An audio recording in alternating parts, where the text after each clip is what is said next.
Por error jurídico-matemático de su defensor, Pretel terminó ofreciendo colaboración con la justicia. Llegó el momento de Top Secret, la vida secreta de los famosos.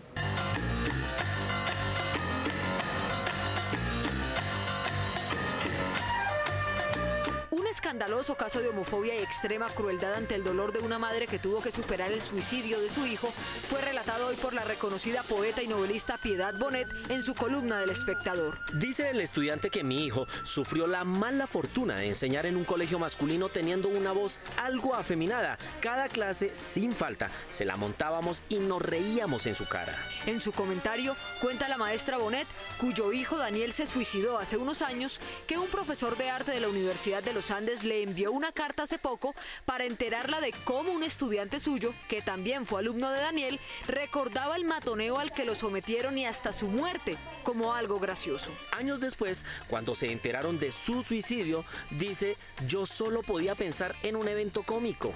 En la carta del profesor de los Andes a Bonet se describen con detalles morbosos que producen horror las reacciones de los exalumnos del hijo de la escritora cuando supieron que él se suicidó. Ellos siguieron riéndose, sobre todo de su cara roja, probablemente muy similar a la cara roja que vieron quienes pasaban por la calle cuando Daniel se botó desde su apartamento y dejó pintado el piso de sangre. Como si ya no fuera suficiente lo propio que sufrió la madre de Daniel con la carta del profesor universitario y con las frases de odio del estudiante, no obstante que fueron dichas después de su muerte, Bonet recibió una nueva ofensa de los Andes. Ante la queja de ella, sus directivas demoraron 8 meses en contestarle y cuando lo hicieron, solo dijeron que iban a invitar al profesor a reflexionar.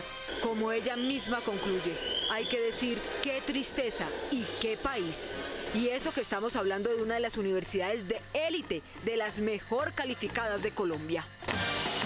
Fuera de las bancadas del uribismo, una parte del conservatismo y una buena tajada de la costeña, el magistrado Pretel ha contado con los oficios de su abogado Abelardo de la Espriella, que ha interpuesto toda clase de recursos que tienen el efecto de alargar la conclusión del proceso. Yo tengo el derecho como ciudadana y como senadora de tomar la decisión de si el magistrado Pretel merece y tiene la dignidad de estar en el cargo o no. De la Espriella y Pretel recusaron a varios senadores y un anónimo ciudadano presentó 45 peticiones más para impedir que ese mismo número de congresistas pudiera votar a la hora de definir la responsabilidad del magistrado. Pero de nada sirvió, porque las recusaciones fueron negadas en su gran mayoría y solo unas pocas fueron aceptadas. Ha sido negada. Pero el defensor de Pretel insistió. Interpuso hace unos días una tutela ante el Tribunal Superior de Bogotá contra la Comisión de Acusación de la Cámara, la de Instrucción del Senado y contra el Senado entero, es decir, sus 102 miembros. La idea de esto es que se haga bien. Tampoco fue útil porque le negaron la tutela. Pero algo más pasó. Un error invisible para un lector común.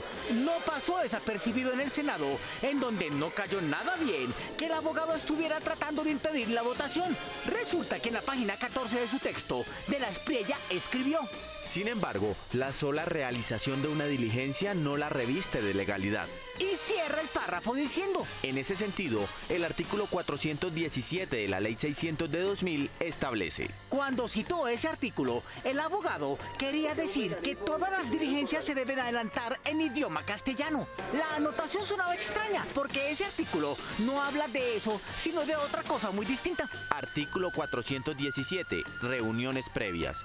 En cualquiera de las etapas procesales podrá el fiscal general de la Nación o su delegado celebrar reuniones con los colaboradores para determinar la procedencia de los beneficios. Es decir, cuando el procesado quiere colaborar con la justicia confesando sus delitos y delatando a otros para poder recibir beneficios de rebaja de penas. Semejante oferta por parte del abogado de Pretel despertó asombro en el Senado, uno de cuyos funcionarios quiso advertir.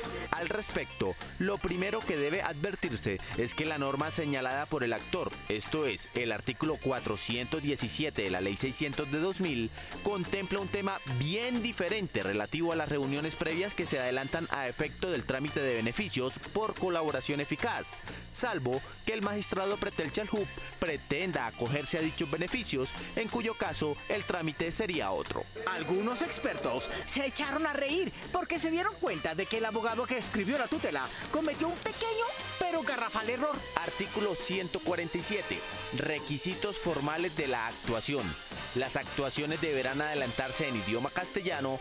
El error consistió en que en lugar de escribir artículo 147, de la Espriella puso artículo 417 y sin enterarse de las consecuencias de su mala digitación, ofreció la confesión de su cliente Pretel. Casi nada. ¿O será que el magistrado está cambiando de decisión? Estén pendientes, volveremos con más Confidenciales de Ataque en Top Secret.